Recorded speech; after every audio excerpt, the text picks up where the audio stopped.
she's off the court, then I'm not viewing it. She's not just a rookie. She's not just an all-star. She's the WNBA's entire broadcast economy right now. Interest isn't falling off a cliff with Clark on the sideline. Caitlin Clark didn't log a single minute on the court, yet somehow she stole the entire spotlight. While sidelined due to injury, she managed to do what most active players can only dream of: command national attention, hijack headlines, and set social media on fire, all from the bench. Let's start with the most telling moment. During a recent Indiana Fever game against the Chicago Sky, Caitlin Clark showed up in street clothes. And despite being ruled out, fans still filled the arena, many traveling hours just for the chance to see her. Not play, just see her. Maybe some people just want to see what she's doing on the sideline. People are showing up just to witness Caitlin Clark. Meanwhile, other coaches in the league have no issue calling out snubs, praising their stars unapologetically, and standing up for their own. But when it comes to Caitlin Clark, it's crickets. Or worse, polite indifference. Why? Because acknowledging her impact means admitting she's outshining the league's veterans. It means letting go of the false idea that the WNBA was just fine before she arrived. And it forces them to confront the reality that this 22-year-old rookie, barely halfway through her first season, Caitlin Clark, while she's got a break from the action, doesn't get a break from the autographs. The fans standing there, she signed autographs for like 2-3 hours. Caitlin Clark spent 20 minutes signing autographs. She made her way 2/3 of the arena. She signed literally hundreds of autographs. Look, when Clark and Angel Reese first went head-to-head earlier this season, the broadcast pulled 2.7 million viewers. First time these two teams played this season, they did 2.7 million viewers. Those games have done the best amongst the regular season games. A record-smashing performance for the league. That was the magic. That was Caitlin Clark. But what happens when she's not on the court?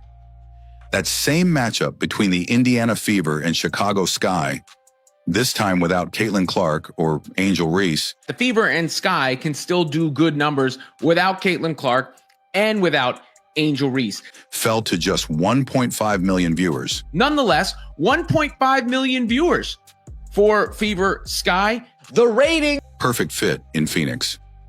That same coach often gives Caitlin less than 7 seconds of praise before quickly pivoting to someone else. Interesting. So well together. And she does a really good job of adding a different dimension with her ability to be that stretch four, to complement, and her and Sachi being able to play on the floor at the same time with AT. She's comfortable there. She's comfortable in that system. It's going to be different to game plan against her. Her and AT both, really, honestly. After having been on the sideline with them for a couple of years, it's going to be different to game plan against her. But I'm glad that she's happy, and I'm glad that she's found her spot. Stephanie White spent more time big-upping DB in this 38-second clip than every press conference interview you go to. She spends 7 seconds maximum speaking highly of Caitlin Clark. For this past Sunday's game, Chicago Sky versus the Indiana Fever, no Caitlin Clark, no Angel Reese has finally been revealed. The second time without Caitlin Clark, but a primetime game on CBS. 1.9 million viewers. That's 1.2 million people who tuned out. That's not a drop. That's a free fall. They had the biggest chance, and both times she did not play, man. It's crazy. They went from 2.7 with Caitlin Clark and Angel Reese being the featured matchup all the way down to 1.5. And yet the league and media spin it as a win. Same opponent fell to 1.5 million viewers. And that was still enough to be called the 6th most watched WNBA game ever on ABC. So if that's what the league considers a win, it's only because Caitlin's shadow loomed over the entire broadcast. Does this count as taking over a trap? It's when you walk into your trap and take over. They promoted her face. They cut to her on the bench. Fans bought tickets just in case she might play. And when she didn't, the numbers dropped by over 1 million. That's not coincidence. That's cause and effect. And still, what do we see? We see Stephanie White, Caitlin's own coach, give more praise to opposing players than to the star carrying her franchise. She went on a full 38-second speech praising a former Fever player's 6th most watched WNBA game ever on ABC. 6th most watched regular season game on ABC ever. Sure, but it was Clark's name that drew the crowd, even if she wasn't in the game. The viewership was driven by fans hoping she might play, or at least make a courtside appearance. And when she didn't, those numbers still crushed most other matchups. 4th most watched regular season game on ABC this season. Because her brand is bigger than the game itself. Even ESPN couldn't deny it.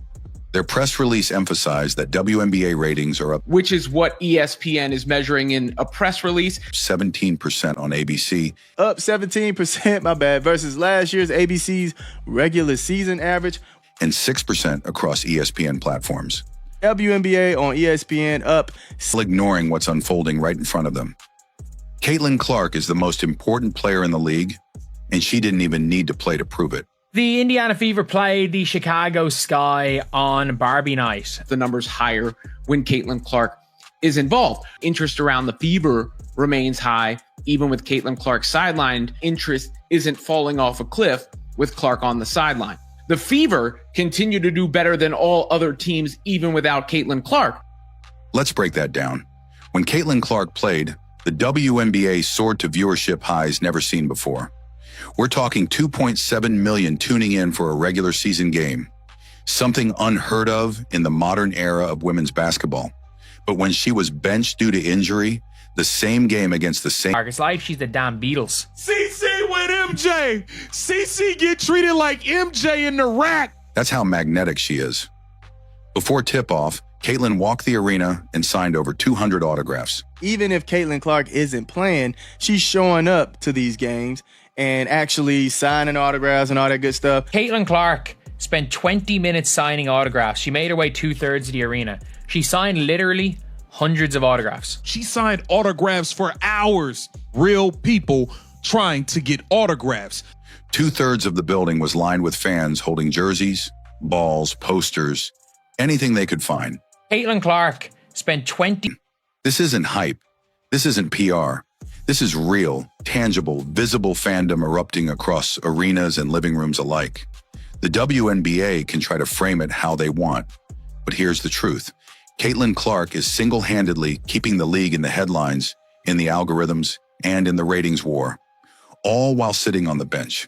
People are showing up just to witness Caitlin Clark. It's like she's the damn Beatles. CC with MJ. CC get treated like MJ in the rack.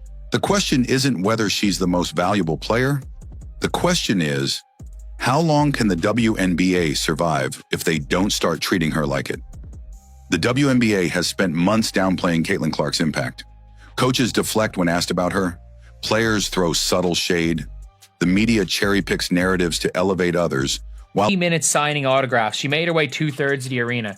hoping to get her signature. Young girls screamed. Parents cried. Grown men cheered like it was the Super Bowl. She wasn't just being nice.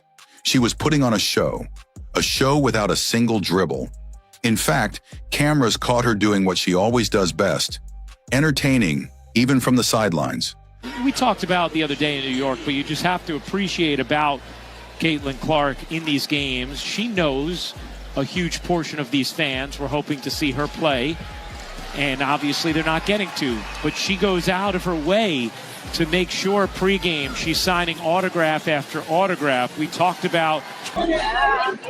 One viral video captured a group of kids screaming, "She's better than Steph Curry." Another boy said he didn't even get a picture, just a fist bump, and called it the best moment of his life. She might be better than Steph Curry. Bro, she's better than Steph Curry. She is. No. Better than LeBron? We love Clark. We love you, Clark. Yes, she's better than LeBron. Yes, she is. That's impact. She's creating NBA-level buzz in a league that's long struggled for national relevance. She's trending online while benched. She's being called the Beatles of women's basketball by fans who show up with nothing more than hope she'll appear. People are showing up just to witness Caitlin Clark. It's like she's the damn Beatles. There's no other athlete, male or female, doing what Caitlin Clark is doing without playing.